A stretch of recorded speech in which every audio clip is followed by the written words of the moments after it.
think we've got a couple committee members still waiting for, but I think we do have quorum. So why don't we go ahead and get started, because we have a lot to try to get through today. I'll go ahead and call the meeting to order and welcome everybody to the February meeting of Kansas City Climate Protection Steering Committee. Chris, are you filling in for Rachel today to do the roll call? Yes. Okay, why don't you go ahead and start us off with that? Okay. So let's see. Robin. Here. Michael Kelly. Here. Tom Griever. Here. Angela.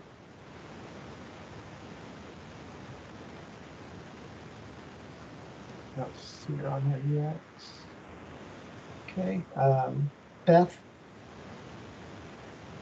Here. Ellen. Here. Bill. Here. Bridget. Here. Kristen. I believe Kristen was not going to be able to make it today.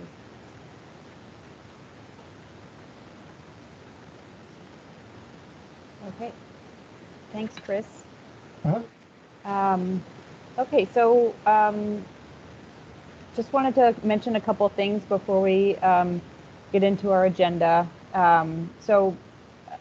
First, the main purpose of our meeting today is to review the recommendations that our committee work groups have been working on the past couple weeks and vote on them as a committee to provide input into the draft climate plan that's being finalized before it goes out to the public for review and comment. So we're going to have the chair of each work group review the recommendations that came out of that work group and give the committee a chance to ask questions and discuss, and then vote on recommendations of one section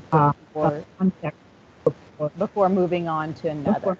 And so that way, if we don't get through them all, which I hope we do, but in case we don't, then at least Brendel has some recommendations to work on.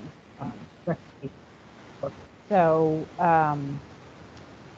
we had planned to allow time for public comments at the end of the meeting today. However, I did have a member of the public reach out to me and express concern about, since we had been having public comments in the beginning of the meeting, that they might not be able to stay and had made plans to give comment in the beginning. So I know we have it on the agenda for the end, but I wanted to propose or make a motion to allow any member of the public who cannot wait till the end of the meeting to be allowed to give a 1-minute public comment here in the beginning to make sure people are, are not being shut out of the process. Does anyone have any discussion around that, or? Unless anyone has any discussion, I'm happy to second that. Okay. All in favor, say aye. Aye. Aye. Any opposed? Okay, motion passes. So why don't we go ahead and get started with that? So if there's any member of the public who would like to make a 1-minute or less public comment here in the beginning, please raise your hand, and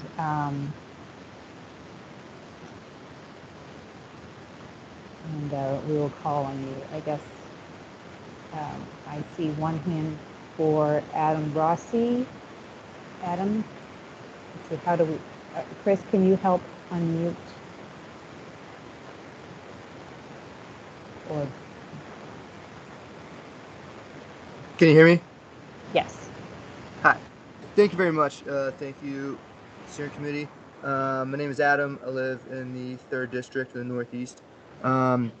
I just wanted to say I was recently struck. I was on a road trip and I stopped at a Taco John's in Western Kansas to go to the bathroom. And when I was exiting this Taco John's, I noticed that their salsa bar was closed. There was a sign that said salsa bar closed due to COVID-19. And I was struck by this because the whole Taco John's, it was pretty busy around lunchtime.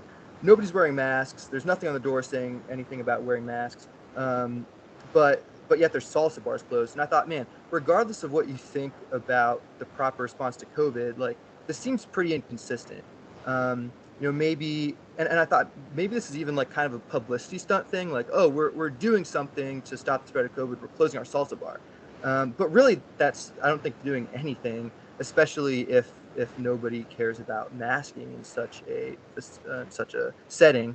And I say this because my mind immediately went to Evergy will tell us a lot of the great things they're doing in terms of solar, in terms of electric vehicle charging stations. But as long as Evergy continues to have, as of 2020, 37%, which is the largest sector of the generating capacity, coming from coal, and a full 67%, 2/3, coming from fossil fuels.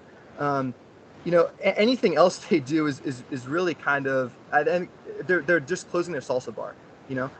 So I call on Evergy to aggressively pursue shuttering the Hawthorne coal plant and all coal plants that operate as soon as possible. We need to do this 30 years ago, but it needs to happen very quickly. I also call on the Missouri Public Service Commission and the Kansas Corporation Commission to support that. And lastly, I'd say that there's no room for fossil fuels of any kind in a climate protection plan for the city. So we can't have renewable natural gas in the city climate protection plan. Thank you. Thanks, Adam. I think Yasmin was next. Real quick before Yasmin goes, I noticed there's no one keeping time here, so I'm happy to keep time, and for transparency, I'll hold it up to the screen so folks can see. But when it gets down to 1 minute, then we do have to keep everything going. So I apologize for not saying that first. But Yasmin, the floor is yours, and I won't start the timer until you start speaking. Thanks, Nita. Hi, everyone. My name is Yasmin Bruno Valdez. I am an undocumented resident in the 3rd District of the Northeast.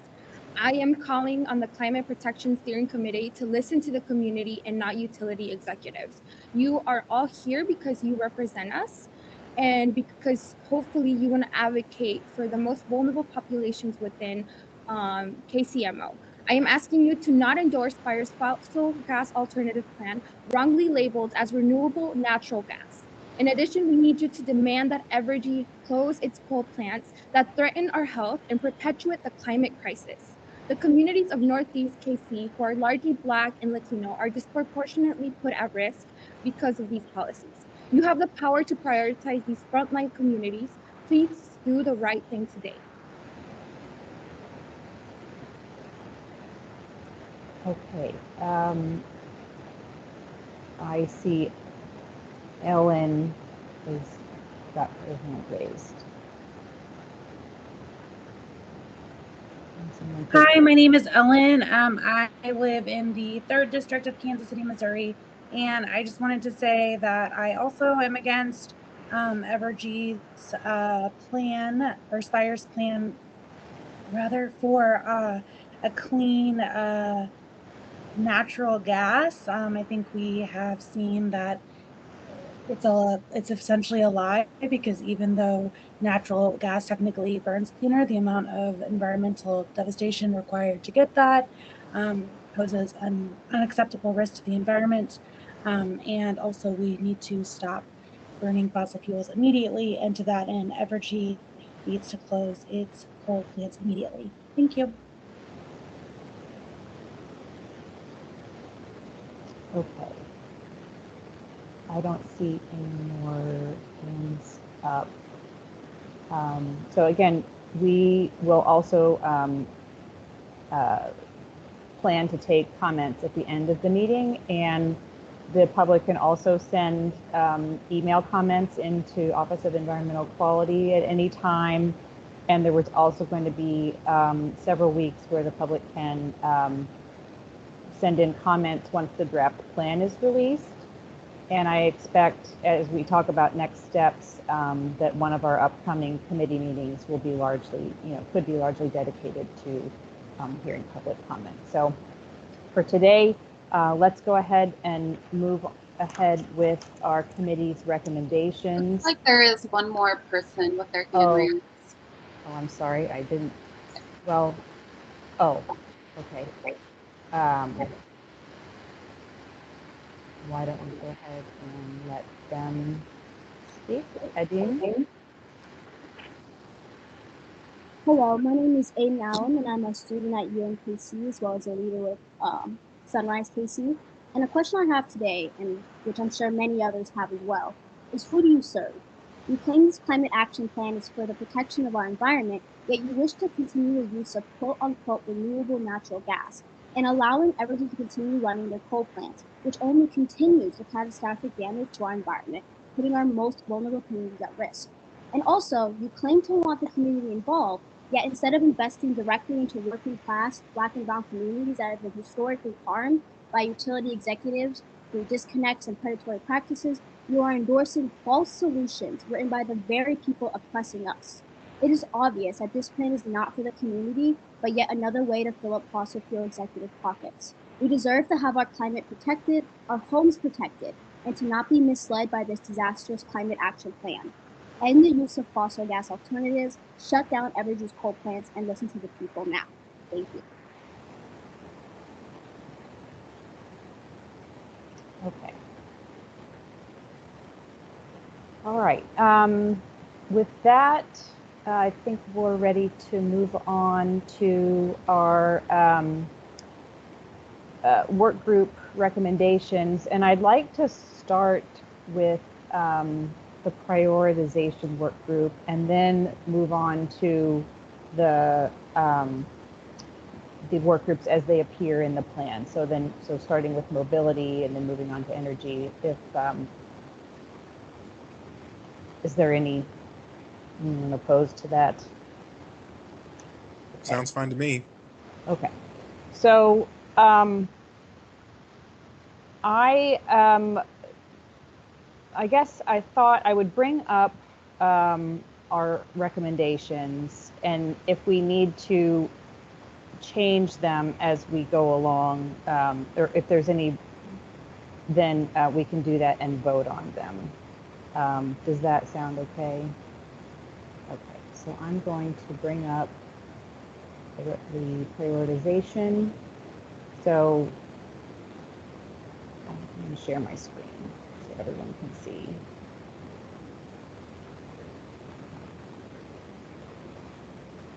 Try that again. Okay.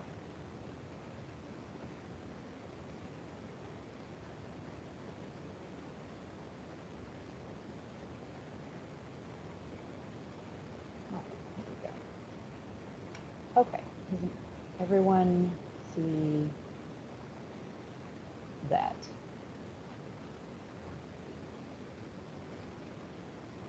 I can't see anyone now, so yes, you can tell yes, me. I can That would see be it. great. Okay, okay. Mm-hmm. All right, so I'll kick us off. So this was our work group to talk about a prioritization framework, and so it was me and Tom and Bridget. And so what I'm just going to start from the top, and it kind of jumps around a little bit, but bear with me. So I guess first, we wanted to recommend that the targets for the plan be adjusted to Brendel's, to be more closely aligned with what Brendel is suggesting for stretch targets that they, in parts of the plan, said were realistic and recommended by them. So what we're recommending is that we include a target, knowing that in 2019, our annual greenhouse gases, CO2 emissions were about 8.7 million megatons of CO2 per year. So the way the targets currently are, there's not much of a reduction between now and 2025. And so we want to fix that by suggesting that by 2025, we have a target of reducing to at least 7 million megatons of CO2, and then follow that by, I think the current target is 9. So we'd be switching from 9 to 7 for 2025. And for 2030, we'd be making the targets more ambitious by switching them from about 6 million megatons by 2030 to 4. And this is in line with what Brindle recommended as stretch targets. So that's the first thing we wanted to recommend. Do you want me to go through all of this, or I guess if someone has a question or comment, just go ahead and speak out, because I can't see anyone now that I'm sharing my screen. Yeah, just feel free to go ahead, and we'll interrupt if we see something. So okay. So our next recommendation is that we'd like to see a summary table in the main plan document that shows the costs for each strategy, and that lists all the strategies that essentially shows how are we going to meet our climate neutral target by 2040. So with each strategy, there should be a cost, also the amount of potential emission reductions by strategy, and in a table, those numbers should add up to show how the overall target is going to be reached.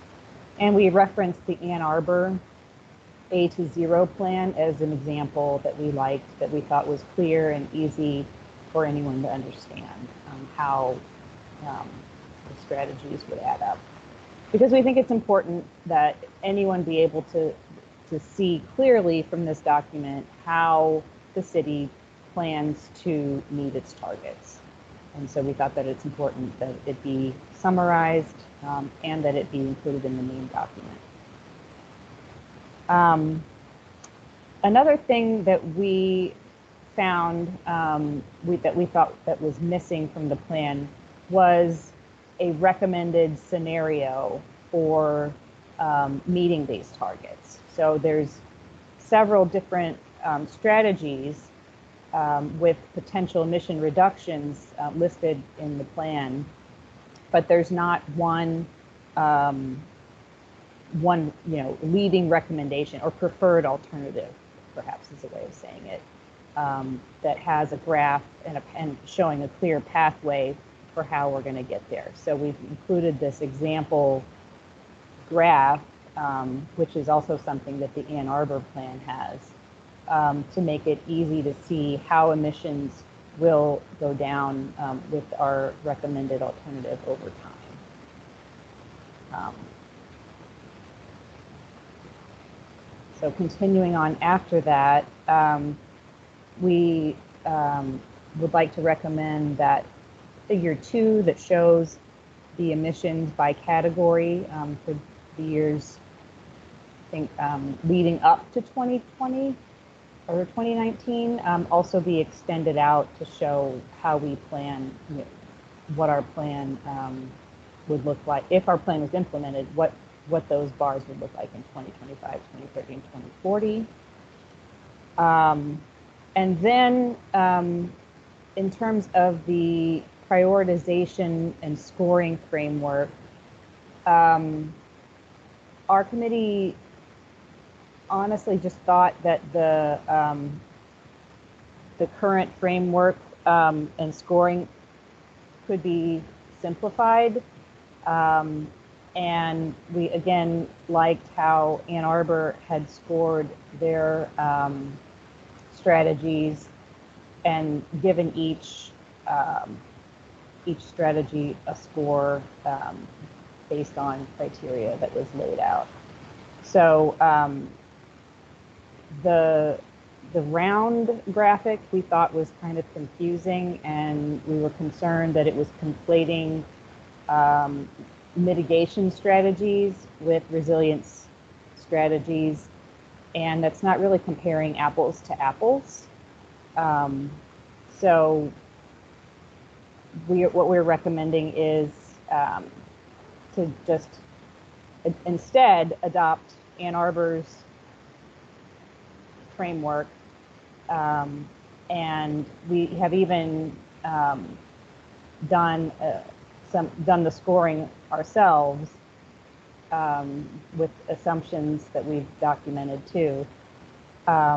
So we'd like to recommend that we adopt the Ann Arbor prioritization framework, and that we include the following strategies in a recommended scenario. And those strategies would be E1, E2, and E5. So that's greening adding more renewables to the grid, expanding rooftop solar, distributed renewable energy, and then the city making up for any gap by purchasing renewable electricity itself. And then B4, we'd like to recommend because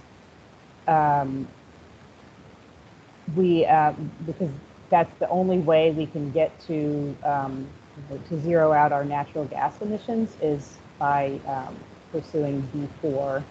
And once you do that, then B1 and B2 and B3 actually don't contribute to emission reductions because the grid will have already been 100% clean energy, and we will have electrified the majority of buildings and homes. We also recommend including M1 through 5 in the order that Michael Committee has laid out in their recommendations. And then lastly, we wanted to assume that there will be technological advances and that we will outperform the best-in-class expectations in order to achieve zero carbon by 2040 without the purchase of offsets. Because now is the time to be ambitious and try to go above and beyond what is expected.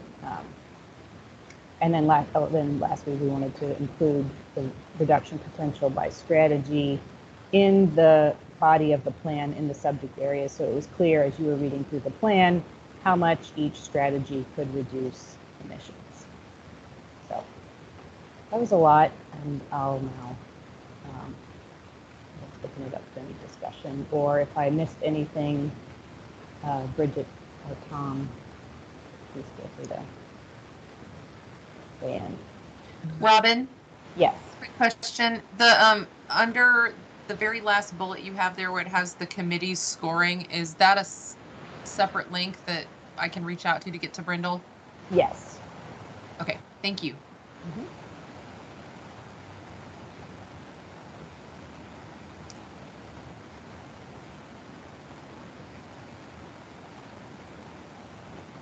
And again, I can't see anybody. So if you have any thoughts, questions? I don't have any questions, so. Okay. So if there aren't any questions or discussion, then I would make a motion to approve these recommendations for the prioritization work group. This is Michael Kelly. I'll second. All in favor, please say aye. Aye. Any opposed? Okay, motion passes. And we can move on to the next set of recommendations. All right, I'm going to stop sharing and bring up the mobility So Robin, are you bringing up the screen or do you need me to? I can bring it up. I've got Yes, everything here if that's okay. Yep, I'll that's let you fine. Talk through it.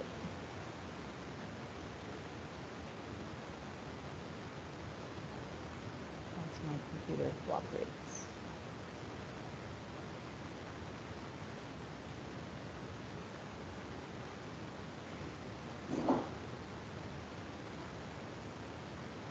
It's not doing it right now. Bear with me a second.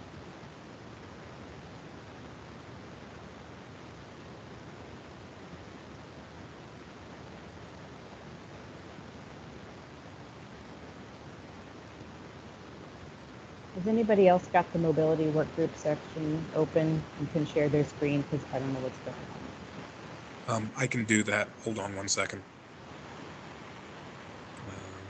Let's see. Oh yeah, it can. Okay. So I think folks are able to see mine. So here, let me pull up. And apologies up front for all of the tabs. So can someone say yes or no whether they can see the Word doc? You can see us. Yes. Okay. Okay, so I'll go through this as quickly as I can. So in terms of the mobility work group, there were some general comments, and then I'll try to briefly highlight some of the comments with each of the strategies as well. So in addition to what was already said, there were really three big things with the general comments. As much as possible, creating clear metrics and benchmarks for these strategies will be crucial. So we should try to hit a certain percent of mode shift. So getting 5% more people walking by this date, 10% more people using transit by this date, and so on and so forth. With the plans, because some of these plans are a bit outdated, but still are the main plans related to mobility. So like the walkability plan hasn't been updated since 2003. We wanted to include language which urges the council to regularly update the plans as portions are completed or additional changes are needed. I think it was said a little bit earlier in the overview from Robin, but taking a safety first approach for transportation, so one which emphasizes our most vulnerable road users, is also important. And just generally, the last big thing is emphasizing that the fastest way for us to lower our transportation related emissions is to use multimodal transportation more and to drive less. And so, again, as with Robin, if you have questions as I'm going through this, please feel free to chirp up, or I can answer them at the end as well. So going through the strategies, the first strategy for people who are observing is to reduce vehicle miles traveled through coordinated and planned development. So really here, the things that we wanted to emphasize are the need to more explicitly examine parking minimums and potentially remove them entirely, including language which pushes the city to improve existing highway crossings, while also working with MoDOT to reduce environmental harms related to highway development. And with green infrastructure, including explicit language about tree-lined corridors to not only improve shading, but to also address broader phenomenon like the urban heat island effect. Strategy M2 is shifting more trips to walking and biking. And so in this, we wanted to include explicit reference to the walkability plan and potential updates, as well as the Bike KC master plan, and encourage the city to regularly update both, including specific language about riders who are interested but concerned, people who would be interested in riding bicycles more, but for lack of infrastructure choose not to. We also wanted to argue that including walking and biking actually does have an economic recovery component, because it is something which helps to keep people out of the hospital and thus helps to lower health related cost over time. We also included several key metrics, including a goal of new miles of protected bike infrastructure, as well as a goal of new of city streets being considered complete. Moving on to strategy M3, which is shifting trips to transit. We wanted to argue that health and wellness should be listed as a benefit because transit often encourages people to walk and bike more. Additionally, we wanted to note that because of the prevailing investments and focus on electrification with transit components, compressed natural gas is not expected to increase much further in terms of usage amongst the KCATA folks. And then beyond that, talking with David Johnson from the KCATA, he specifically asked for the inclusion of language around supporting the KCATA's fleet transition plan to more electric buses, as well as making changes to zoning elements to better support the city's transit-oriented development policy. With regards to strategy M4, that is reducing emissions by reducing congestion and improving parking management. The main thing here that I wanted to emphasize is that we need to make sure that the emphasis on vehicle throughput is compared and examined through a Vision Zero approach. And Vision Zero, for people who may not be familiar, is this idea that traffic violence is a public health crisis, which disproportionately impacts our most vulnerable road users. And so vehicle throughput is something which we should be considering through a safe systems approach. So yes, we should be working on trying to lower idling, but it should not come at the expense of making our streets less safe for those people who walk, roll, bike, and use transit. And then finally, with strategy M5, there were several suggestions here. So shifting away from electric generation through coal, with electric vehicles being very explicit that also includes electric buses, electric bicycles, and other small mobility vehicles. And then there should be explicit policy considerations around charging infrastructure, which specifically caters to the needs of people with disabilities. And then finally, the suggestion with strategy M53, removing the sentence, exploring other zero emission vehicles as alternatives when available. So that is everything that I have. Are there any questions from the other members of the committee?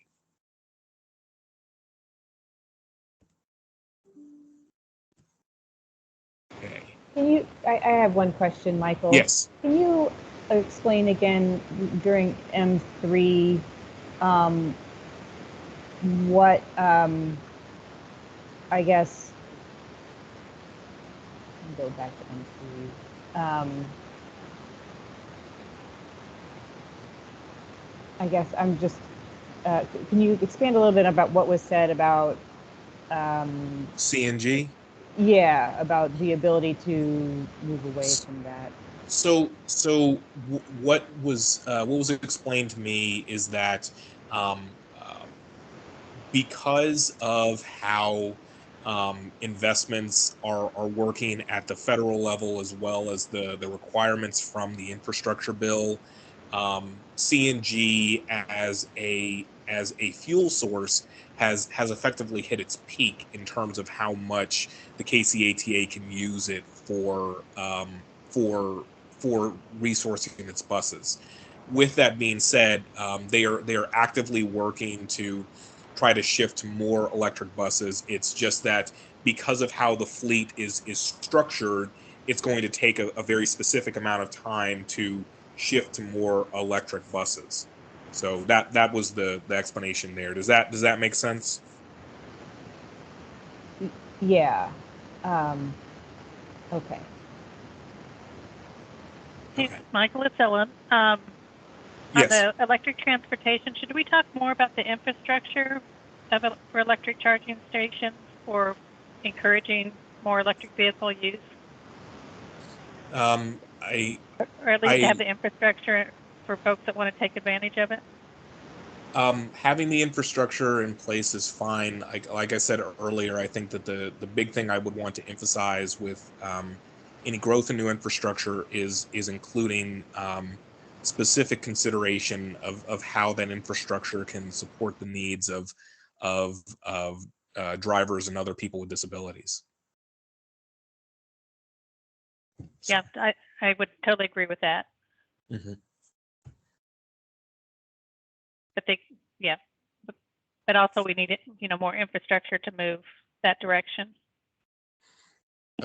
Sure. So am I correct in assuming that you're asking for the inclusion of specific language around expanding charging infrastructure in this plan? Yeah, to support the mobility, right? Sure. Or I don't have a problem adding that in as long as there is an understanding that any such language will specifically include considerations for disabled users. Okay. Yeah, I could totally support that. Okay. Robin, do I need to make a motion to specifically include that part in? Oh, and you're muted. I have the plan open. I'm sorry, let me hop in really fast. There is under M-5.2 expand the charging station network. I think that could just be added. Oh, okay. Line into that, correct? Is that kind of what you're thinking, Lon? Yes, I think that would work. Okay. So then I think the motion that I would make in lieu of that is to specifically include language around supporting the need for expanding charging infrastructure, which specifically supports the needs of drivers and other people with disabilities. So can I get a second for that? A second. One question. Yes. On the like the bike and walking infrastructure, have we have that similar language around making it accessible? I probably didn't read it close enough or have forgotten. And if not, I think we should expand that as well to ensure that the walkways and bike trails are accessible as well for disabilities. Sure. I think that I had mentioned something about universal design, but I'm happy to go back in and add that as well if needed. So. If we think it's covered, that's fine. If we're not covered, I think we should be inclusive. Okay. So here, can we vote on the first motion we had, and then we'll have another vote for that as well. Okay.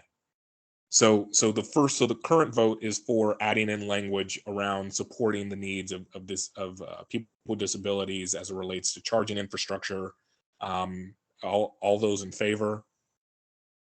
Aye. Aye. Aye. Aye. Okay. Any opposed? Okay. So going back to Ellen's previous point, I would like to also make a motion that language is included, which specifically recommends supporting the needs of people with disabilities as it relates to walking and biking infrastructure, with a specific eye towards a greater emphasis on universal design. Oh, sorry, Laura, please raise your hand, or you have your hand raised. Sorry, point of order. Michael, when you guys are suggesting all this, are you going to update the documents you send to us, or are you expecting us to update them from the minutes? I will. I'm writing them down. So is it okay if I email them to you after this meeting? That's perfect. Just wanted to make sure we were on board. Okay, thank you. Thank you for the clarification. Okay, so Laura, do you still have your hand up, or? Because I hadn't pressed I pressed the wrong button. Got it. Okay, so the motion is to include language with M2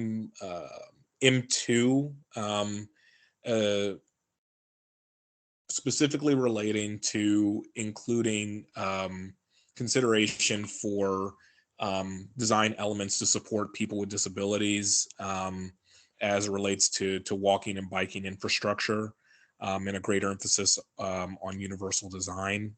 Can I get a second? Second. Okay. All those in favor?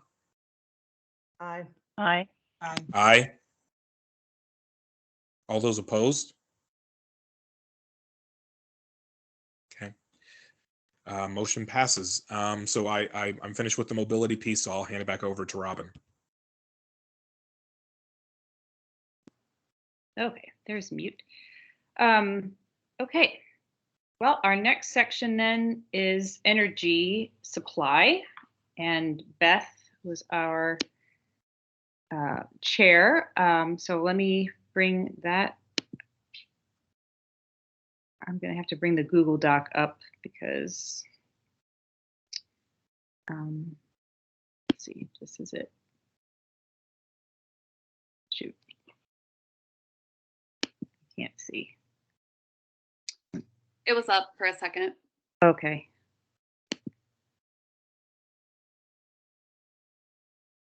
Here we go.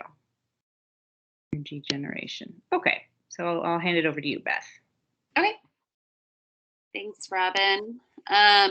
So I'll just do what everyone else did and just go through our notes from the top to the bottom, starting with the executive summary. And some of these are more grammatical versus, like the technical aspects of the plan. But it was noted that the last sentence in the first paragraph from the land acknowledgement talking about implementation workshop is confusing, and it was suggested that that be clarified. And with the greenhouse gas emissions, it was suggested that we change heat homes to power our homes, along with gasoline to power our vehicles, just to clarify.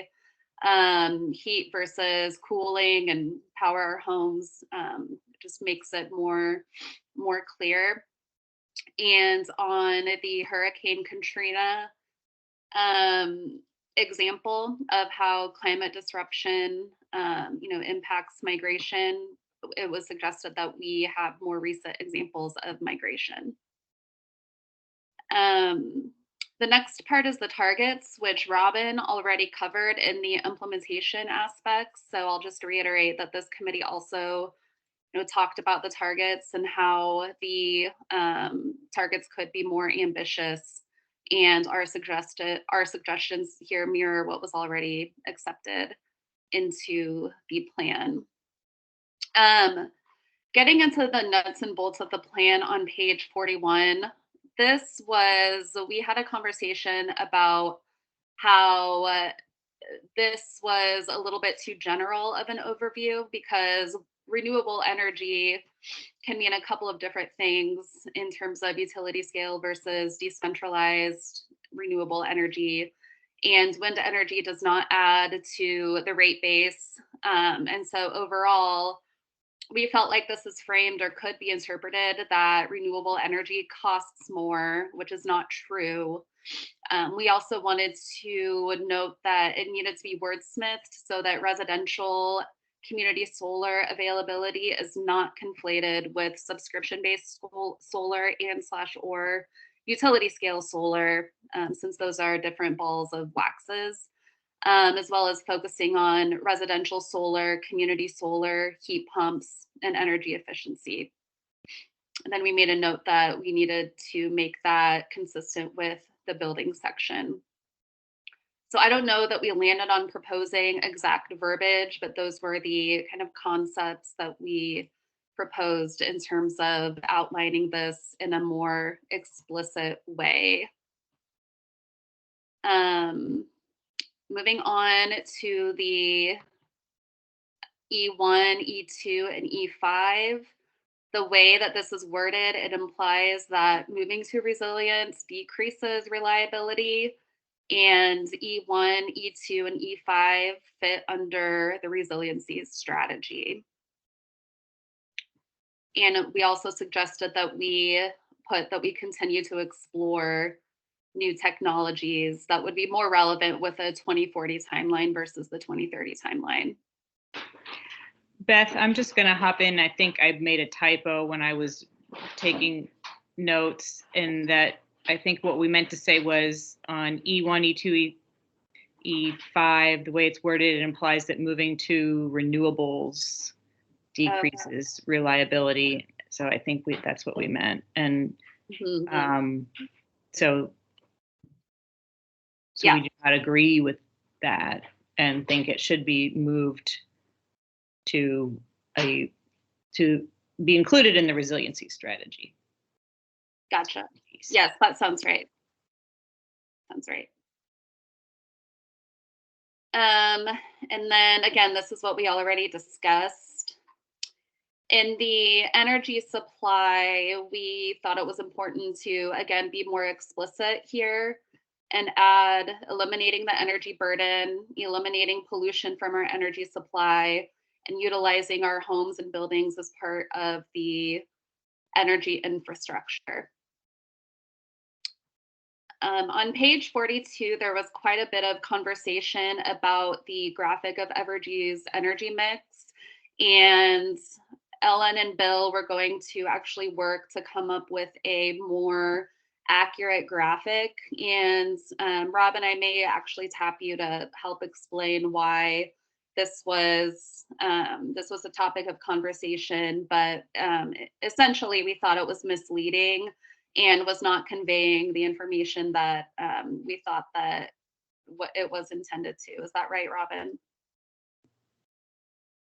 Yeah, I think we were more interested in a graphic that shows how Evergy's emissions have gone down over time and not how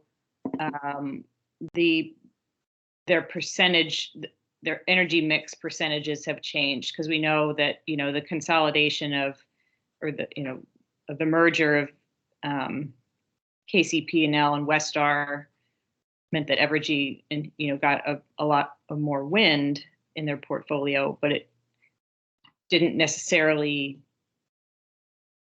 equate to that amount of emission reductions. So we just wanted more clear numbers of how emissions have changed over time, not how energy mix percentages have changed. Gotcha. And I didn't send anything to Bill yet. We just announced year-end numbers on Friday, so we have our 2021 information now that is public.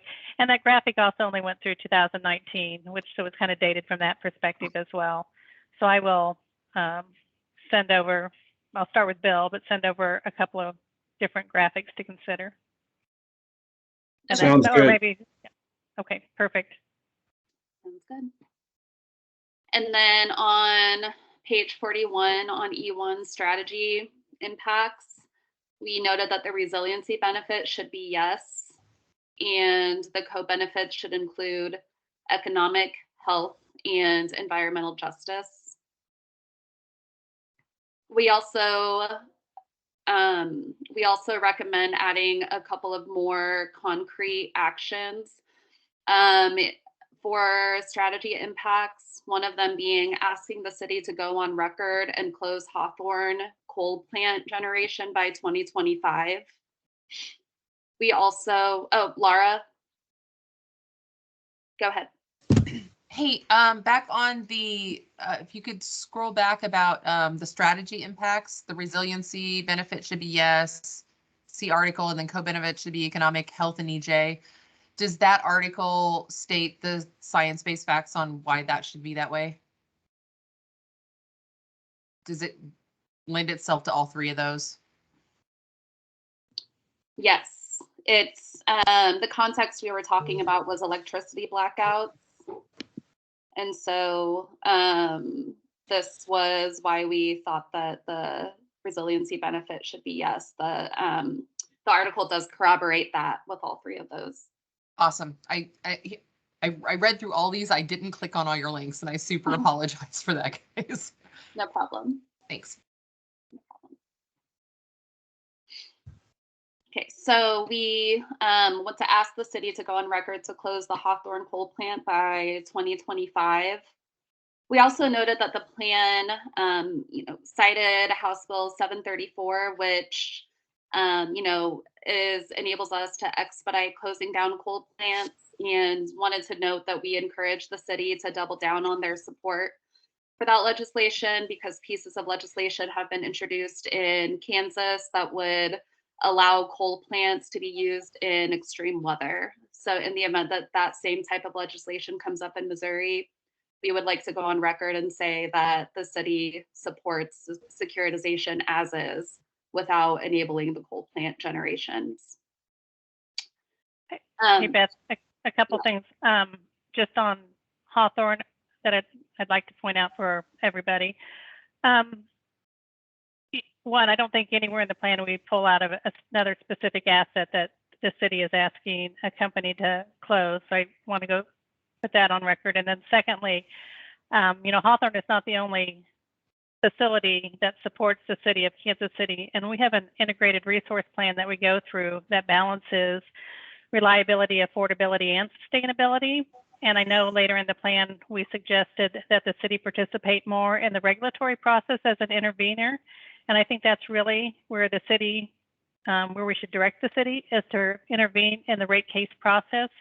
Because Evergy, we can't just shut down a coal plant without the approval of the Missouri Public Service Commission. And they're there to help balance, affordability, reliability, and sustainability. And that would be the better avenue for the city to have input into Evergy's energy mix.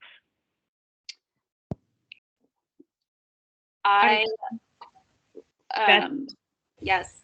Well, I guess my thought on that is that I think what this plan is supposed to do is put forth what the community wants and wants for its future. And so this would be to help inform the city as they look to intervene, to know what the community wants them to advocate for. So we know that it has to happen at the Public Service Commission, Ellen, but I guess my thought is that this plan is what's going to help inform the city. I agree with that. And again, ultimately the majority will put what goes in here. I would also say they need to be, it is important to balance affordability and reliability as well when we think about the utility service to the city. And those two should be weighed as well. And that's why the integrated resource plan and process is helpful versus picking out a specific asset that may or may not, if shut, how that would impact reliability and affordability isn't known without going through the integrated resource process. Anyway, so I throw that out there, and we have, this spring we'll be filing, we do an annual update to our integrated resource process, which is this spring. So it is, timely for the city to have that on their radar. I did notice on the latest earnings call that Evergy reported doing much better financially this year, even than last year, which was also a record year. So I would think that affordability, that you all would be able to offer affordability for ratepayers. Affordability comes through the rate case process. There's a lot of different things that go into corporate financials. And then one last thing on the House Bill 734, that's already a law in Missouri, what that has. So we might want to do a little research. Anyway. We know that it's a law in Missouri. We just noted that we wanted to support that law as is, in case that it was under threat like it is in Kansas, like the equivalent of that is in Kansas. So got it. Yes. Okay, perfect.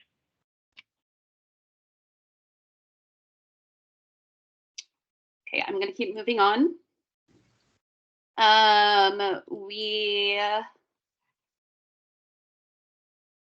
did think this was similar to what Michael suggested, but we wanted to set a measurable target for amount of distributed solar installed, including on city lands, as well as needing more information from the staff about where we are today on distributed solar. we wanted to beef up working with workforce development boards, as well as having partnerships with UMKC and colleges on strategy E2.3. When we talk about multicultural neighborhoods, we did want to recommend that we be more explicit about this because that seemed euphemistic and vague, and wanted to suggest strengthening the language to low income and historically redlined communities. On section E2.2, we thought that we can strengthen this a little bit more as well on implementing a solar ready ordinance and requiring all new residential, multifamily, commercial construction to be solar ready. And we noted that what we can call our sister city in St. Louis, who we have a friendly rivalry with, has a model ordinance that we can even follow if we want to follow their lead. On the implementation, we thought it was important to give local solar installers and workforce development trainees a fair share. So the community solar implementation right now is listed as Evergy, but we actually thought that we should even that out and allow for local solar installers, our local businesses in Kansas City, our small businesses in Kansas City, to be in competition for that, as well as the workforce development trainees. And so, yeah. Beth, I'm going to just pipe in and ask if we could try to speed up as we going through this a little bit more to try to get through as much as possible. Sorry. Yes, sorry, I was interrupted a couple of times. And then in the near term, 2.5, this was already said, but to confirm, to reiterate, we would like to see the city participate in the Public Service Commission in appropriate rate cases and relevant filings. The E3.1, we want to add city attorney's office as a supporting party, as well as prioritize smart grid strategies in low income and historically redlined areas. On E3.3, we wanted to change extreme heat days to extreme weather, since we experience extreme on both sides of that spectrum. And I'm almost done, everyone. On E4, we suggest that E4 be moved since the plan, and E4 is renewable natural gas. It was suggested that we move that to the appendix because the plan itself states that it is not a viable strategy. And also rewording this from renewable natural gas to biomethane or fossil gas alternatives. So to clarify, instead of having that as a header, just moving it to the appendix, noting that it was originally in the plan, but not having it as a main solution of the plan.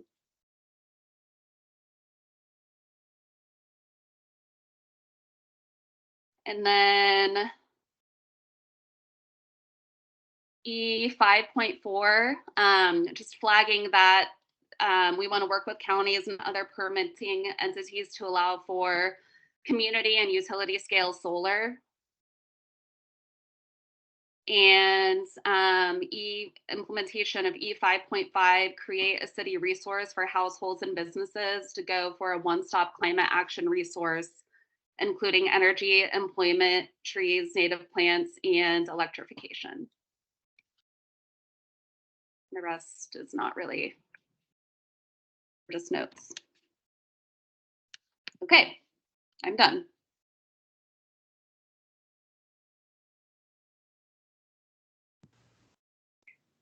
Well, I guess I'll make a motion to, or I guess, is there any discussion? Bill, is there anything you wanted to add? No, sounds good. In fact, I will second the motion. Okay. And I'm going to abstain from this section. Okay. All right. So we have a motion and a second. So all those in favor of adopting these recommendations, say aye. Aye. Aye. Any opposed? All right, motion passes. Thanks, Beth. And we can move on to our next section, which I believe is natural systems. Robin, I was actually going to suggest or make a motion that we maybe skip natural selection since we're running out of time and I have questions for Kristen, and it might be better to have Kristen report that out. Okay. We could move on to buildings then. Buildings. The building section. We go to buildings. Robin, could you share that screen possibly? I will try, but I'm having trouble bringing up anything that's a Word document since I don't have Microsoft Word, and it was up before. But it's just not cooperating. Gotcha. I've got it. I can share it, but nobody's allowed to make fun of how many tabs I have open. You can just share one tab if you're. I'm sure you're not the only one. Oh, what is happening?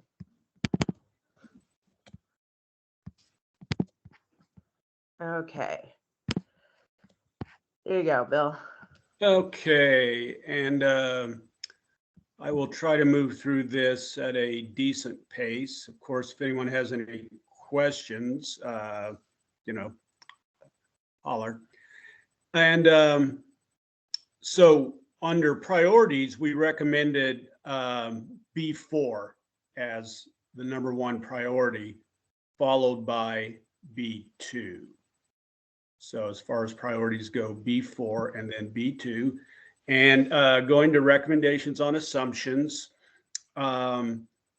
big ones, transitioning to efficient electric heat pumps, heat pump water heaters, and induction cook stoves will reduce utility bills. That's very clear.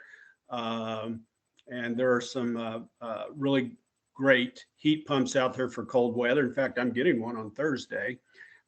So some neat stuff happening with heat pumps. And another one is, since appliances and furnaces have a useful life of a decade or two, now's the time to start the transition because they will be sunk costs for a while. And again, when we were checking my furnace, which is getting, one of my furnaces, which is getting yanked out on Thursday, it's from 1997. So it's been around for 25 years. So, putting in a furnace, you could have some people that would have it there that long. So you'd be looking at what, 2047. So this really needs to take place now. And then I think with the third one, correct me if I'm wrong, was asking, this is for Brindle, some of their assumptions. We would encourage them to give us a little more supporting evidence on that. We'd look forward to that. I believe that's what that was. Bill, what did they want more? What did you want more evidence from? I believe that was Brindle. There were just a few of their assumptions. We were like, we were wanting to see a little more evidence on that. Can you, for the purpose of, because I have to give this to them and I have to know exactly which assumptions, can you?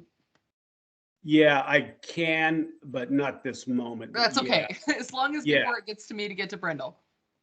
Right. And if you don't have it by this time tomorrow, send me an email. Will do. or text and going, hey, okay.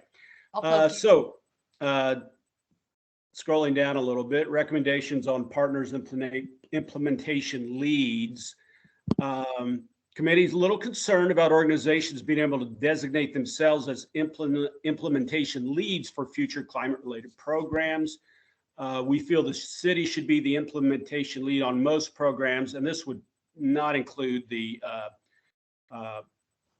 Public Utilities Commission in yeah. Okay, would not include the not necessarily include that, but just in-house here at the city. That's not saying the city staff would necessarily do it, but the city would have oversight on that. And the organization should not be allowed to choose themselves for future partnerships where city funds are involved. that we think the city should have more control over that. Let's see, existing programs like PAYS. Here's where we'd like to see more education for maybe like that one-stop website, a nicely done website, you know, where businesses, institutions, just individuals can, you know, kind of one-stop shop, have it explain all the programs that could be available to them, you know, or how they could be directed to that. We think that'd be really important to get that out there as a website. Okay, going down to immediate benchmarking. This again, map on a city website with benchmarking, where the city would adequately fund and prioritize, for example, energy audits, enforcement, but making it more transparent on the city website. I think, if I'm not wrong, I believe we were, some people thought that part of the city website was a little clanky, if I'm not mistaken, and could be spiffed up a little bit. Let's see. Continue sharing the importance of energy efficiency, electrification, and the benefits to local business. Again, education, partially website, but partially some outreach as well. Under B1.4, we propose making the sentence a little clearer. Phasing out natural gas use should be a key focus of these energy efficiency measures as the city works to source all electricity from renewable energy sources. We thought that would be clearer by stating it like that. And then getting into energy codes, assuming the adoption of 2021 IECC codes, if a builder goes above and beyond that code for energy efficiency, electrification, solar, EV readiness, what have you, the city would investigate possible incentives for them, you know, a little more of a carrot than a stick. Going down to near term, going again, that one-stop shop idea here, which I think we talked about in energy also a little bit. But one was providing adequate staffing. We don't want to just have this plan out there and dump it on city staff and go, well, good luck, fellas and guys and gals.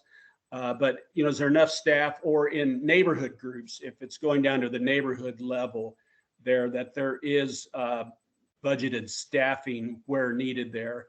And then a one-stop shop, again, kind of website, you know, resources for businesses, residents. If I want a heat pump, who are the installers that can do that? What kind of tax credits are available for, you know, doing rim joists, et cetera, et cetera.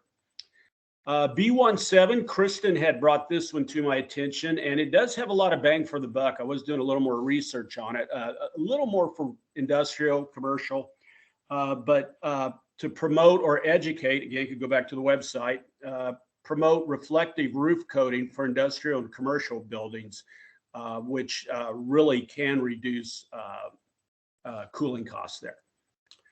Okay, moving on down. B2. And Beth had brought this up. I know I'd certainly agree with it. Be more inclusive of renters. And correct me if I'm wrong, Beth, I think you said like 48% of the housing stock in KCMO was rentals. Is that right? Something like that?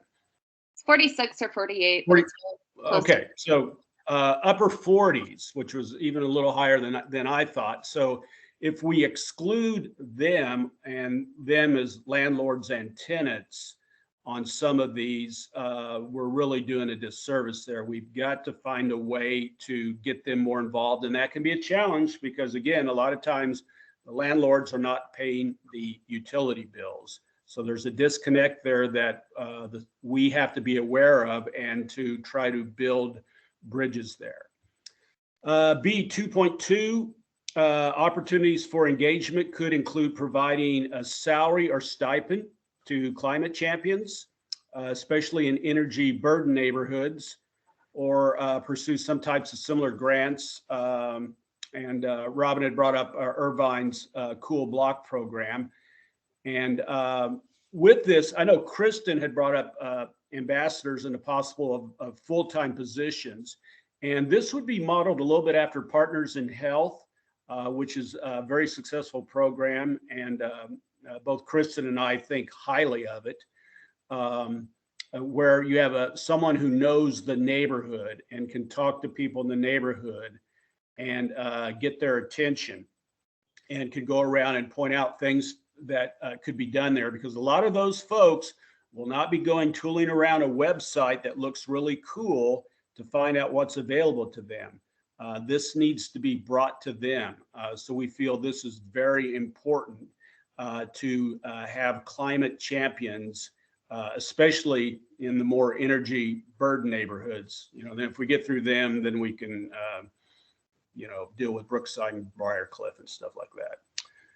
Okay, near term, B2.3, require home energy carbon disclosures at the time of lease and sale, not just the time of sale, but if someone's renting, that it would be available for renters as well, as how much of an energy hog or energy miser is that particular structure they're thinking of renting. So that would be one way of closing that gap with landlords and tenants there. And Austin, Texas has an example of what they do there. Going down to B3, assuming that IECC code is passed again, work with other cities in the region to encourage them to, in other words, KCMO is a leader, and work with others in the region to encourage them to adopt the code as well. And then also, if not already in building codes, provide incentives for heat pump, induction stove, cooktop, and solar-ready construction. So just looking at some language that can help with that. Possible incentives, we don't have any right off the top of our head, but something to look for as we're going forward here. And B3.2, this echoes a little bit in the energy there, workforce development programs, along with solar installers. There's not enough people in HVAC doing that type of work. And so being trained in HVAC, heat pump technology, passive home techniques, energy efficiency, all of that, we do need more in the workforce development there as well. Moving on, B4. And we thought that under the co-benefits on B4 that EJ and economic recovery should be included there. We thought that was pretty legitimate because of the possibility of jobs and just energy savings for economically challenged neighborhoods as examples there. Okay, and then 4.1 and 4.2 we thought should be slotted up to immediate instead of further down. And then we have 4.3, 4.4, and 4.5. 4.3, this is where all city-owned municipal buildings, I think there's a couple of hundred of them roughly, transition them to all electric by 2030, so a goal of 8 years. And that would be basically changing out their furnaces and water heaters to heat pumps and either electric water heaters or electric heat pump water heaters. And prohibit energy performance contracts that have contracts with the city, to be specific, to prevent them from installing gas heating or appliances.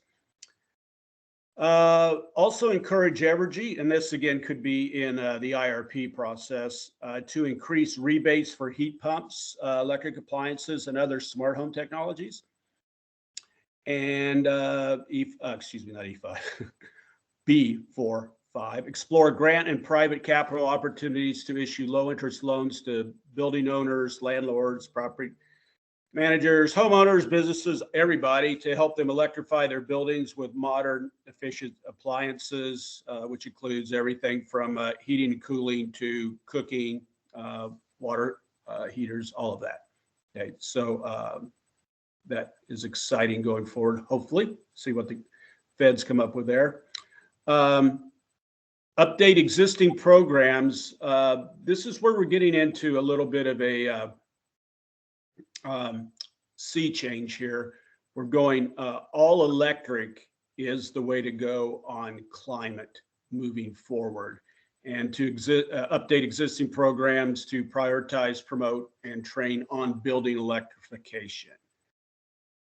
We do have, I believe, 3 buildings of the city that are on the vicinity network with a natural gas downtown. And vicinity in Boston has switched that. And so we'd like the city to work with vicinity to get that cooling system switched to a more renewable energy resource. Because we do recognize there are 3 buildings on the vicinity network downtown, including City Hall. I believe that's it, isn't it? Questions, comments?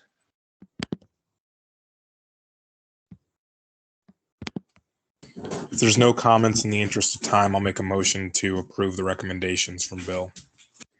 I will second it. All those in favor? Aye. Aye. Aye. All those opposed? Okay. I think food systems is what we have left at this point. It's food and waste, but yes. My apologies. Oh, it's all good. They're similar.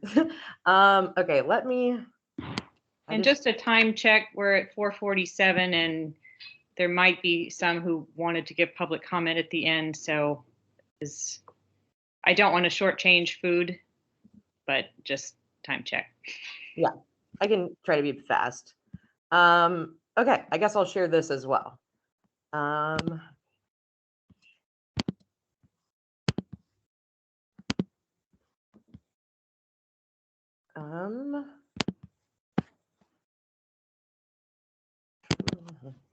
Okay, can y'all see that?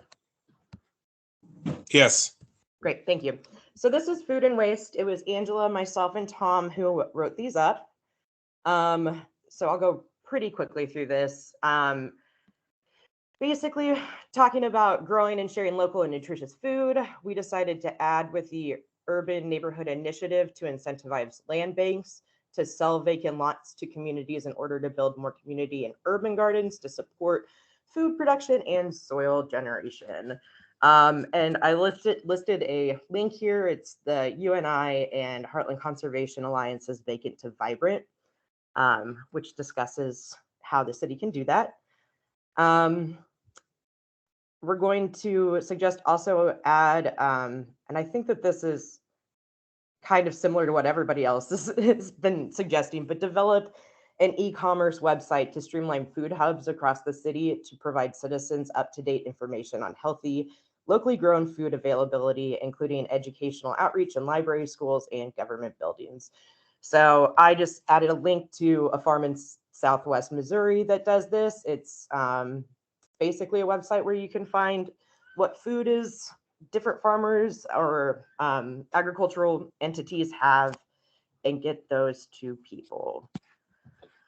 Okay, so under short-term actions, expand mobile market services across the city in order to deliver healthy, locally sourced food to disenfranchised neighborhood and food deserts, and then provide food funding to already existing mobile market services like Truman Medical Center's mobile market, in order to continue services during emergencies that might disrupt mobile market services. And my assumption here is that Truman Medical Center isn't doing their mobile market right now because of COVID. So trying to figure out a way of how to still get food to people. The next one is incentivize and increase access to nutritionally sound plant-based food options in schools and government buildings, allowing access to a wide variety of healthy plant-based food options. So students who have decided to go vegan or vegetarian don't have to just choose to eat a bagel for breakfast and lunch. Adopt and encourage the use of a website or application to reduce food waste in the city in order to get food that would normally go to landfills onto tables at a cost-effective price. So there's a couple of apps that are already in existence. Too Good to Go app, Save the Food, that we can get the city to encourage that these apps come to our city as well. I'm going to skip this red comment for a second, just so I can get through these, because that's a Tom comment and I would like to hear, because I don't really know if I understand. So we're going to go down now to waste. Well, should I stop and ask if there's any questions about food?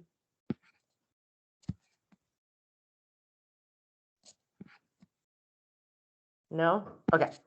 I will go down to wasted materials now. So as the plan says, we're still only recycling about, I think it said 20 to 30% of our recyclable materials. And so update and continue implementation of citywide waste reduction targets of 80% by 2025, because it's currently at 80% by 2020. And I added an advancing towards zero waste declaration that the city can use as a resource. This is just a little bit of wordsmithing, edit, and explore opportunities to expand the program to rental households and multifamily properties and include city-provided curbside recycling programs for rental households and multifamily properties. And then also, in addition to that point, incentivize developers of multifamily properties to provide curbside recycling services. Okay, next one. This is a big one about include investing in educational services of recycled materials. Basically, so the recycle trucks, they don't get contaminated and then just sent straight to the landfill instead. That's one of our issues. Provide these for businesses, schools, libraries, what have you. Evaluate policy for all schools, universities, and government buildings that provide some type of food option, either a cafeteria or cafe or a coffee shop. Options to ban single-use plastics and polystyrene foam plates, trays, food containers, and food packaging. And that is to decrease waste heading into the landfills. We have a preemption in Missouri, so we can't have a citywide ban on these, but we can do these through schools and government buildings. Establish a zero waste restaurant and business recognition and incentives. Wow, sorry. Explore the creation of a zero waste KC logo for restaurants, possible self-recognition. I basically scrapped this from one of the other suggestions that Brendel Group made. This, I'm going to have a further discussion with the committee, but I'm just going to state it right now. Discourage future advanced recycling or chemical recycling infrastructure within city limits. We're going to provide composting services for the urban core and multifamily properties through city-scaled curbside composting services. And in addition, a citywide commitment to maximize compost use in parks and city buildings. And then incentivize restaurants and businesses to switch packaging from plastic and polystyrene foam to biodegradable products to increase composting within the city. Explore funding opportunities for restaurants and businesses, basically to reduce their costs, their bottom line costs, to increase purchasing options for biodegradable packaging. And so a couple of things with the chemical recycling infrastructure, we don't have any chemical recycling infrastructure in Missouri right now, but I know this industry is pushing really hard to make it easier and more cost benefit for them to build infrastructures within Missouri. And so I think a citywide ban would be great. If we did, some type of tax, Tom made a great point, not offering tax breaks, something along those lines. Banning it could cause a preemption again with this, but again, we don't have plans in Missouri for these infrastructures, but the chemical recycling industry is trying very hard to make it so there's plans in the city. And then Tom made a point, what do we think about W 3.1 and 3.2? This is basically, I think, this was about the repair and greening, like our waste system. And I think most of that with those, it's a little bit untethered to emission reductions. It's just not the repair economy and like green stuff like that has just not been fully realized yet, because we can't repair our phones, for instance.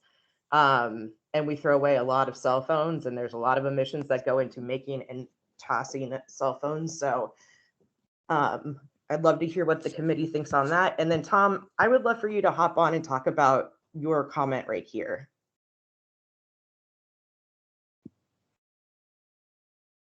If he's here, I can't see anything.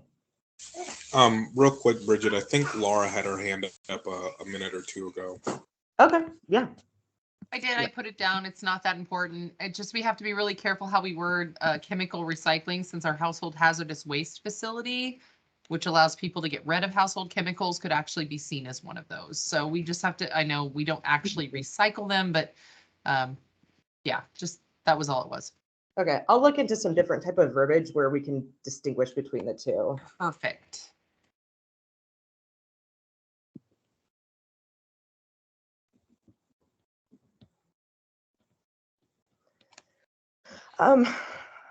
Okay.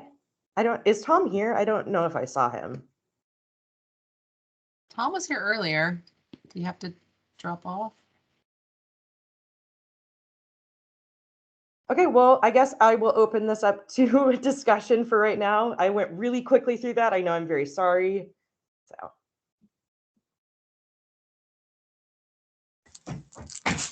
I don't have any comments, and unless someone says otherwise, I'm going to make a motion to accept the recommendations. Can I get a second? I'll second. Second. Or All in favor? Aye. Aye. Aye. Any opposed? Okay, motion carries. Thanks, Bridget. So Laura, we have a hard stop at 5 o'clock. Is that right? I mean, I think Chris and I can both stay on about 5 minutes after. So. Okay. Robin, we should use the rest of our time to listen for public comment. Okay. If anyone has a public comment, please raise your hand. And let's see. Okay, I see Michael Wolf.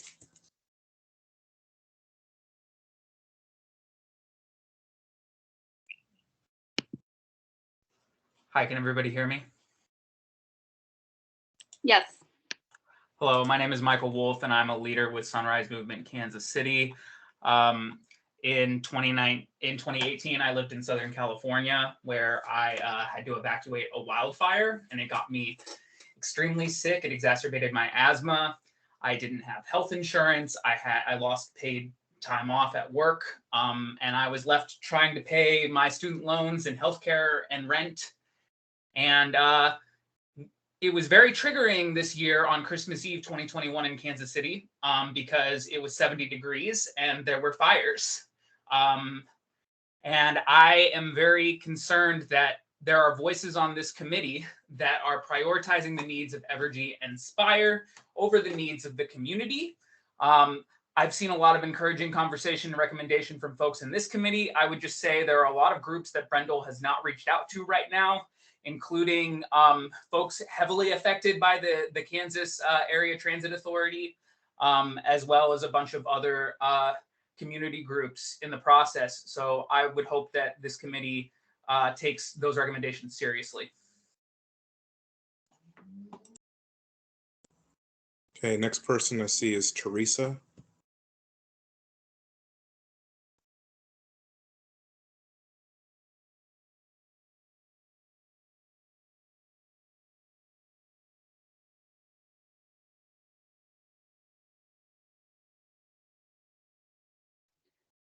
Teresa Edens, if you're talking, you're on mute. I don't think she's been unmuted yet. Here, let's see if I can. I'm not able to unmute anyone. She can unmute herself right now.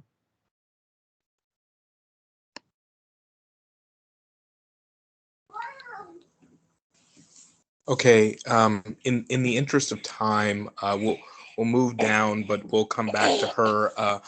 Laura, real quick, since you're the one running this, I saw you had your hand up. Is there something that you needed to add in really quick? No, I was responding to Michael's comment. He said Brindle had not reached out to some of those groups, and it's not Brindle's job to reach out to those groups. It's the city's job. So if he would like to give me the names of those groups so I can reach out to them, I would really appreciate it. Thank you, Laura. The next person I see here is Layla. Hello, can you all hear me? Hi, my name is Layla. I'm a resident of 3rd District and a leader with Sunrise Movement KC. My comments are directed at the city. This plan talks about community voice being at the center of the recommendations, yet the very process that is shaping this plan is incredibly inaccessible to the community. As you can see, the participation today dropped off incredibly, given the fact that public comments were at the end. And I want to say that the process to even get into this meeting is very difficult. The clerk's office has two different times listed in 3 different places. The link's not embedded into the clerk's office. This meeting happens on Teams, even though every other city meeting happens on Zoom. This chat's inaccessible even to the hosts and panelists, so we can't even, if I did have a tech issue, there's no one I could feasibly really contact. All of these things make it incredibly demoralizing and demotivating to be here as a community member. And I want to just flag that we still have 2 vacancies, and I ask that people who are aligned with us to push the mayor to make those appointments with Beto and Mehreen. Thank you. Let me see. I think the next person we have here is Maureen, and I apologize if I mispronounce anyone's names.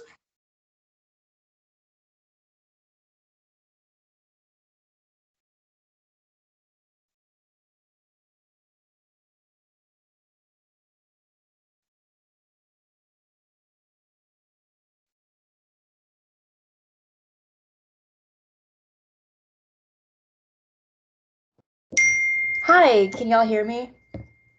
Okay, hi, my name is Mehreen Ansari. I'm a student at UMKC and also a resident of District 3. I'm gonna be super honest. With the climate action plan, it's been super confusing trying to go through this whole entire process.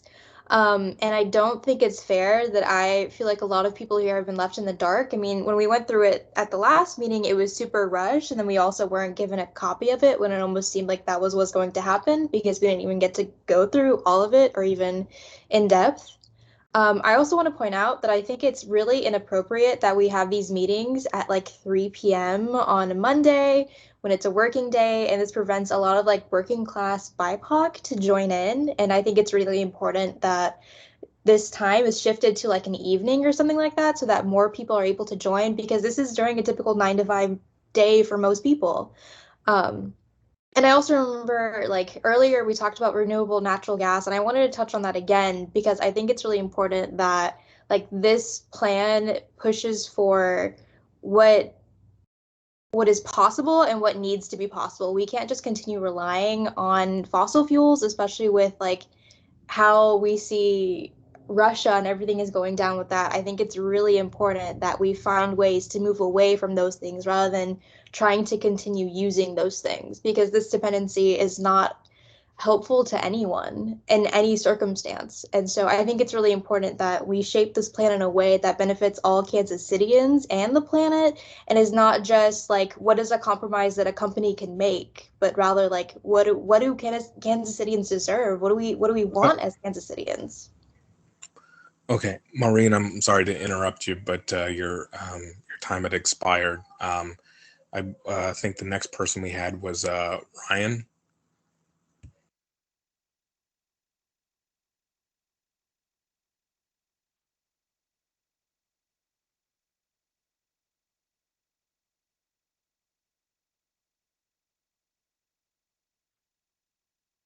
Sorry, can you all hear me now?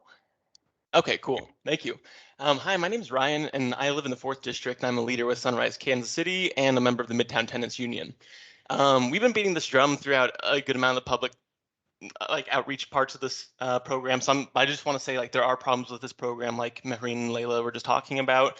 Pretty consistently at the same time of day during a work day can be very difficult to find the meeting details, both where we go and what will be in the meeting. The public outreach has not been great. It's been difficult. I don't think there's been a lot of effort in finding people who are in Kansas City who do care about a climate plan but just don't know about this process. This committee still has 2 empty seats. Like, to me, all these things do not look like a city that is committed to a strong climate plan. Most of this is not on this committee. I realize y'all were hamstrung from the start by how this committee was set up. I also want to say last time I came out pretty hard against RNG, renewable natural gas. I want to clarify that position. I do understand that it is like it can reduce emissions when used in the right settings. But I do not think it is worth the money and the business that we hand over to Spire. I do not think it will not offset our actual natural gas usage. At like max estimate of how much we can actually offset with renewable natural gas is about 16%. I did a rough estimate based on how much more expensive renewable natural gas programs are. I think this could potentially double utility rates if we were to offset that 16% with renewable natural gas, based on how those programs can be, I think about 7 times more expensive per unit of energy that you get out of that. I do like how the Bill and the buildings team were looking through a lens of reducing emissions and helping out tenants at the same time. I really appreciated the lens that team was looking through. And I also appreciated, sorry, it sounds like my time's up, the distributed generation plan, natural systems plans. And I do appreciate pretty much every edit that I have heard from committee members that are not already in this plan today, I've been pretty on board with. So I want to go ahead and say most of y'all instincts on things that needs to be changed are pretty good. So thank you very much. Brian, yes. So, okay. So I think the next person we have is Kaylee.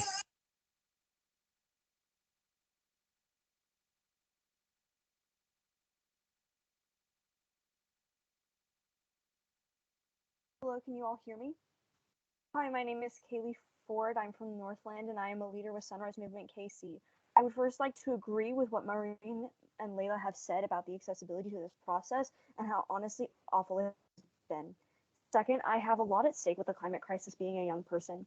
Much of my time and energy over the last few years have been dedicated to climate justice action, and it is frankly disappointing to hear about what is being pushed as so-called climate action. Hearing about a fossil gas project being pushed by Spire in the last few meetings is telling me and other organizers that all of the work that we have been doing and what little involvement we and other community members have been granted with this process has been for nothing. The goal of this plan should be to get rid of Kansas City's dependability on fossil fuels, not to give in to the wishes of Spire and Evergy that are literally destroying my chance at a livable future. So I call on this community to listen to the community members and to reject the wrongly labeled renewable natural gas and to close any remaining coal plants in KC much sooner than it is being planned to. I also don't want corporations who could not care less about me to dictate the future of our city, and instead I call on this committee to support 2 people who would actually represent us. I'm sorry, the time Martina has expired. and Beta Lugo Martinez. Thank you.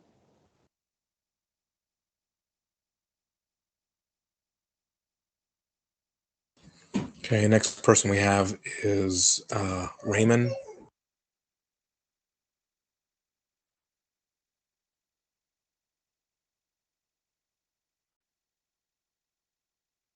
Hello, can you hear me? Cool. My name is Raymond Forstatter. I'm a 4th District resident and a leader with Sunrise KC, and I want to second a lot of what people have said about the inaccessibility of these meetings.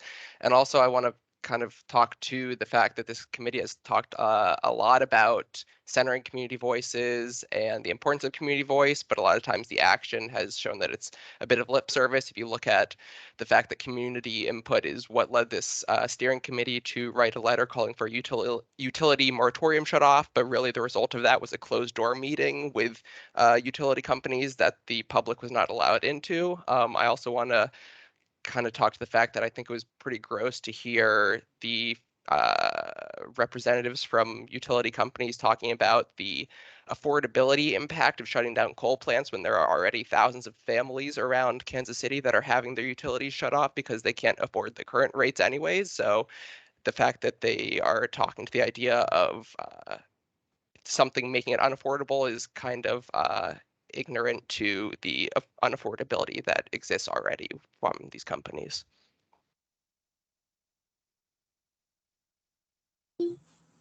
Okay, I think the next person we have is Robert.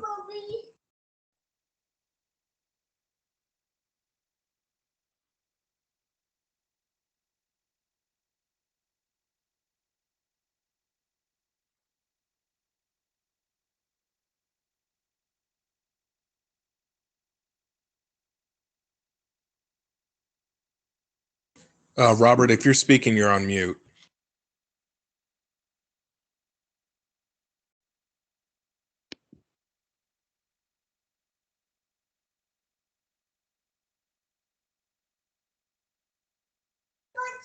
Okay.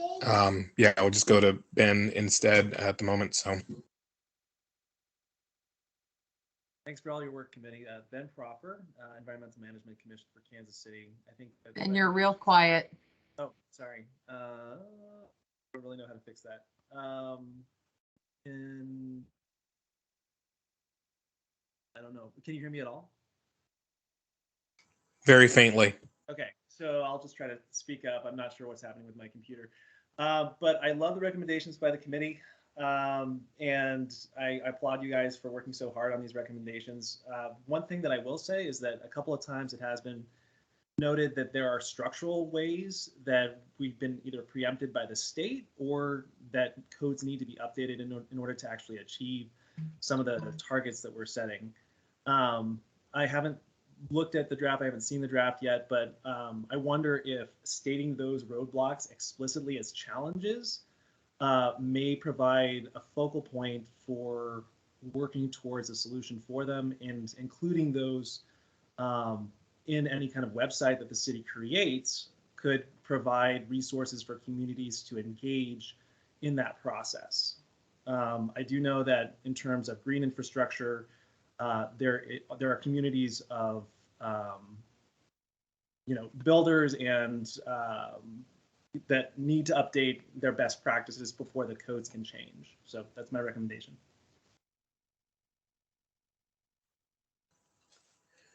Billy?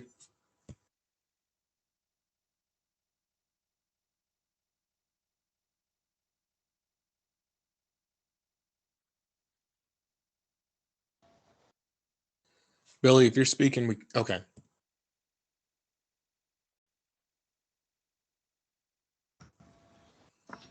Billy, if you're speaking, we can't hear you.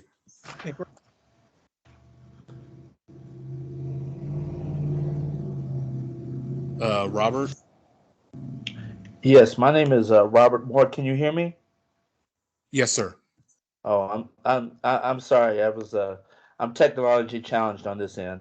I'm part of the Thomas Hart Benton Group Executive Committee of the Sierra Club, and I'm also in District 3. And I just barely got in on the end of the building part of this presentation, and I was calling for the end of sale of gas stoves and gas heating for buildings in the urban core by 2030. I would also ask for a ban on any new construction of residential and multifamily buildings that have gas connections by the end of 2030. And I also wanted to urge that any energy efficient weatherization programs be focused on electrification, especially in the urban core. And finally, I wanted to ask, there's something called line extensions, where I guess the city gives incentives for builders to connect with gas mains. And I also wanted to urge that be ended by 2030. I'm trying to, because I'm in the urban core, I want to move us toward electrification sooner than I think a lot of people on this committee might want, but it's a matter of health for me. So I think it needs to be done. So that's all I need to say, and thanks for listening.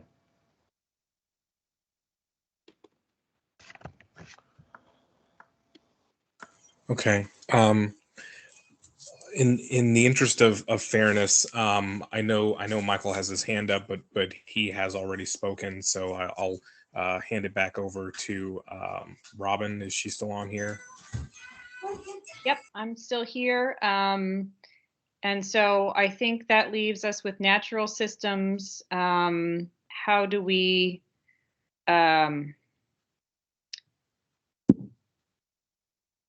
I don't think we want to call a special meeting, do we? Or no.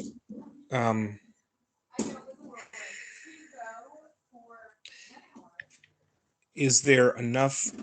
Darn it. Because I really think that we. Darn it. Could we just approve what we have so far, and then if there's, there's still going to be the public comment period, but Bridget, do you think Kristen would want us to go ahead and adopt? Yeah, I think that's fair. One of my biggest questions was I couldn't tell, and this is going to be, Laura, I'm already planning on sending you an email with Kristen. Her page numbers were really wonky, so I don't know if she was switching between PDF or like the actual document page number.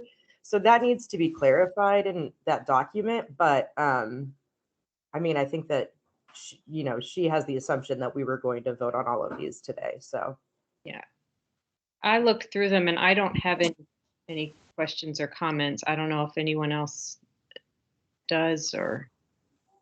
No questions or comments from me. Yeah, this is Bill. I do not.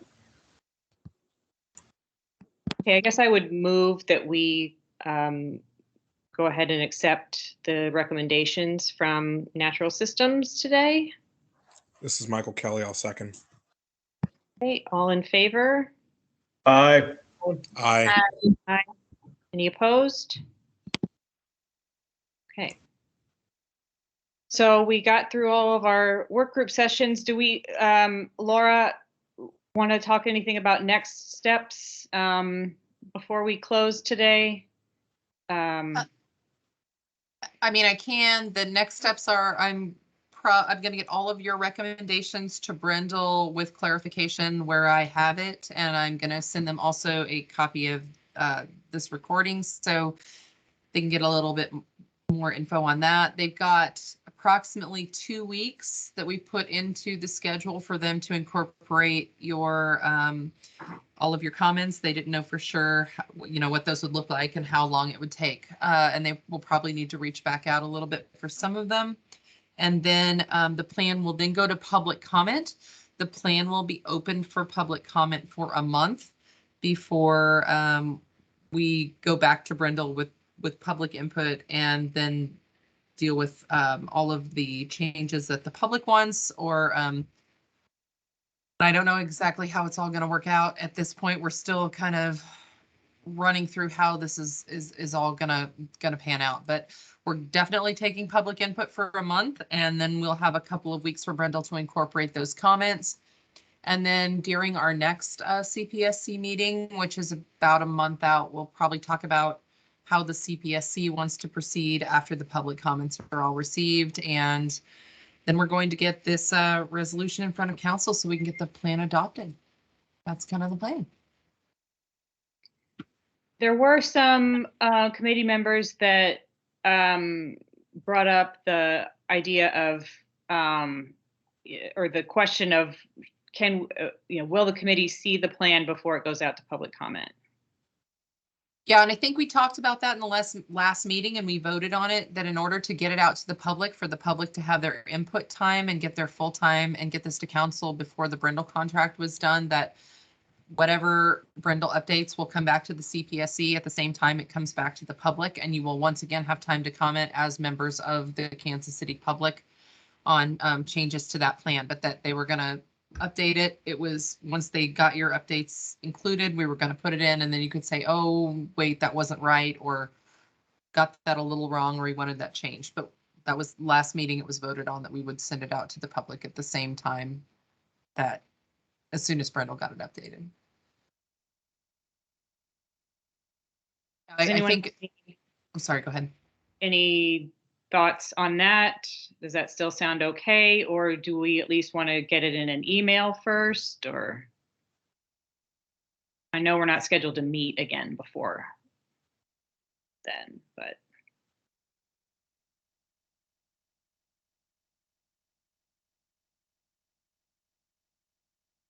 I mean, Robin, are you asking for just like a cursory quick review prior to going out for public comment?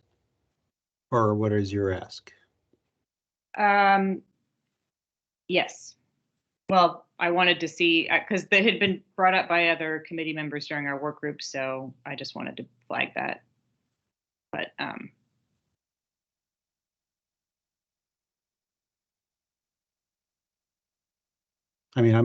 think if you're asking for a day or two or a few days to review it, it might be possible to do that. The only thing is we would have to make sure to avoid public comment or sunshine law is just any comments or edits or anything that we might have missed or Brendel had missed, that you email them directly to Laura to be incorporated. That might be the quickest, easiest thing to do.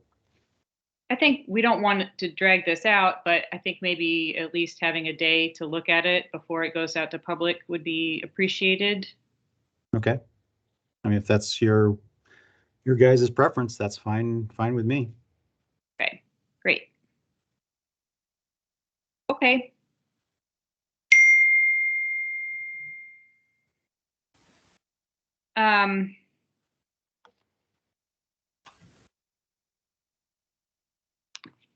Well, with that, any other discussion today?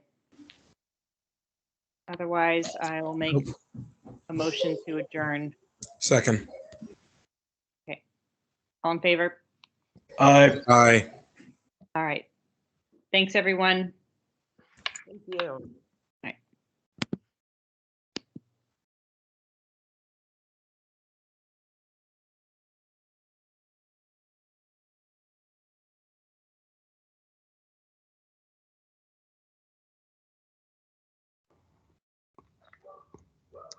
Oh, that's great.